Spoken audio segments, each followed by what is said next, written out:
वो आत्माएं बहुत ही पुण्य कर्मी प्राणी हैं जो इस सत्संग के अंदर पार्टिसिपेट करती हैं, जो इसमें पहुंच जाती हैं, भाग लेती हैं।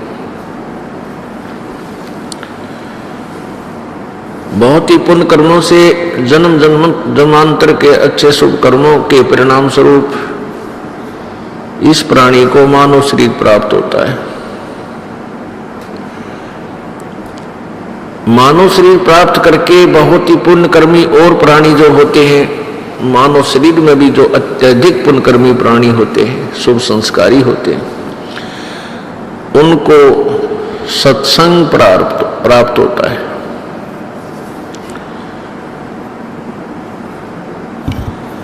वर्तमान के अंदर श्रोताओं की कमी नहीं, वक्ताओं की कमी नहीं, संतों गुरुओं की बाढ़ आई हुई है। उधर से श्रद्धालु भी बहुत ही श्रद्धा के साथ परमात्मा प्राप्ति के उद्देश्य से सत्संग श्रवण करने के लिए अन्य संतों के पास जाते हैं। उन अन्य संतों के पास सत्संग नहीं है। सत्संग का अर्थ होता है सत्य, जहां पर सत्य ज्ञान प्रचार होता हो।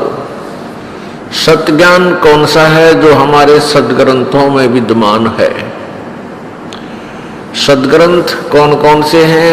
पवित्र कबीर देव कबीर साहब उस सच्चिदानंद घन ब्रह्म की अमृतवाणी अर्थात पांचवां वेद, पवित्र चारों वेद, पवित्र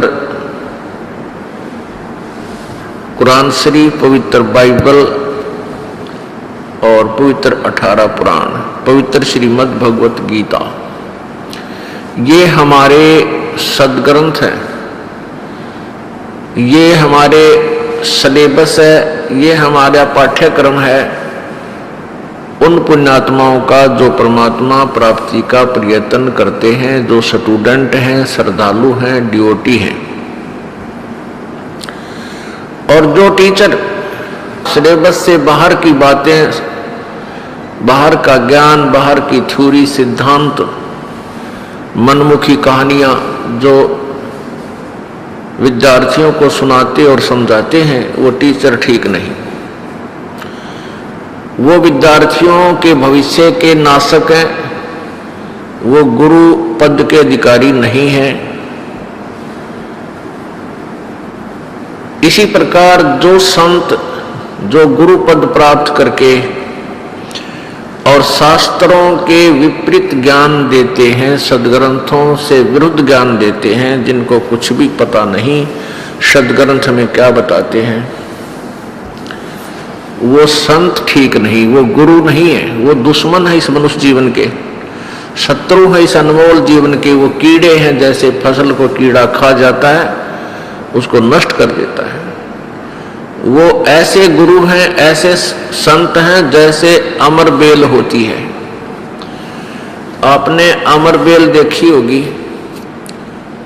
वह कैसी होती है? एक पीले से कलर की बेल होती है जो वृक्षों के ऊपर होती है, और उस बेल के अपने बहुत कम पत्ते होते हैं। वो वैसे पतली सी होती है जैसे धागा सा होता है,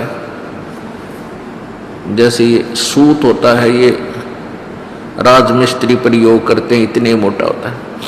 और वो पीली सी बेल पूरे पेड़ के टहनियों के, छोटी छोटी शाखाओं के और डार के लिपट जाती है, उसके चारों तरफ लपेटे लगा लेती है।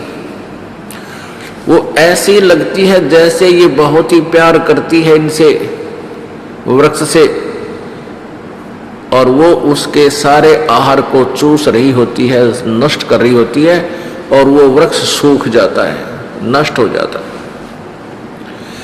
ऐसे ही ये संत जो नकली गुरु, नकली संत, नकली महर्षि हैं, इनकी बोलने की शैली, इनके जो है व्यवहार, से ऐसा लगता है जैसे बहुत ही अच्छी आत्मा है और इनका उद्देश्य बहुत ही परोपकार का है, लेकिन वो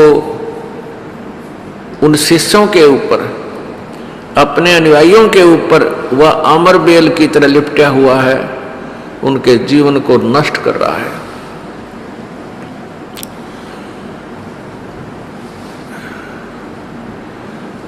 ईसा मसीह जी ने कहा था कि जिन गुरुओं को तुम अच्छे मानते हो और जिनके पास तुम जाकर के अपना कल्याण चाहते हो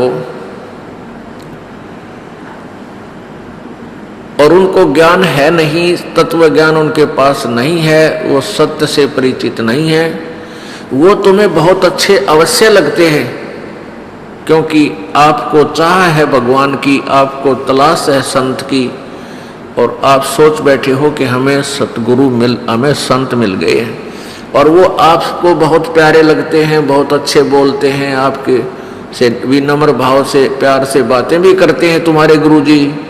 वो ऐसे हैं जैसे तुम्हें वो भेड़ दिखाई देते हैं, यानी बहुत शरीफ, बहुत ही अच्छी, लेकिन वो भेड़िए हैं जो तुम्हारे जीवन को खा रहे हैं। ऐसा ही जानो, वर्तमान के जितने भी संत हैं ये आपको अच्छे लगते हैं क्योंकि आप स्वयं अच्छे हो, आपके अंदर दोष नहीं है, तो आपको सामने वाला संत भी अच्छा ही नजर आता है। और आपको अध्यात्म ज्ञान है नहीं, आध्यात्मिक ज्ञान नहीं है, इसलिए आपको ये नहीं लग रहा कि ये संत गलत बोल रहा है, क्योंकि आप श्रद्धालु हैं, आप ड्यूटी हैं।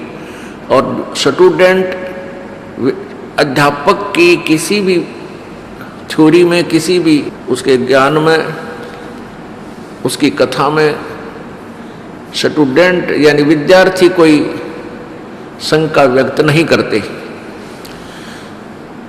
क्योंकि विद्यार्थी यही सोच कर बैठे रहते हैं कि जो टीचर बता रहा है ये सत्य है, और उसको लिख लेते हैं, उसको रिमेंबर कर लेते हैं, घोट लेते हैं। ये स्वभाव होता है और होना भी चाहिए, लेकिन ये वर्तमान के संत और गुरु ये पूर्ण रूपेण सदग्रंथों से अपरिचित हैं। ये सिलेबस ना समझा करके दंत कथा आपको सुना रहे हैं, इसलिए उनके पास सत्संग नहीं है। वो कहते सत्संग ही हैं और बोर्ड भी सत्संग का ही लगाते हैं, सत्संग सथल वो लिखते हैं, और सतगुरु अपने उपाधि भी लिखते हैं, लेकिन वो ना सतगुरु हैं, न ही उनके पास वो सत्संग है। इसलिए ये दास आपको ये समझाना चाहता है कि सत्संग और सतगुरु के बिना जीव का उद्धार नहीं हो सकता।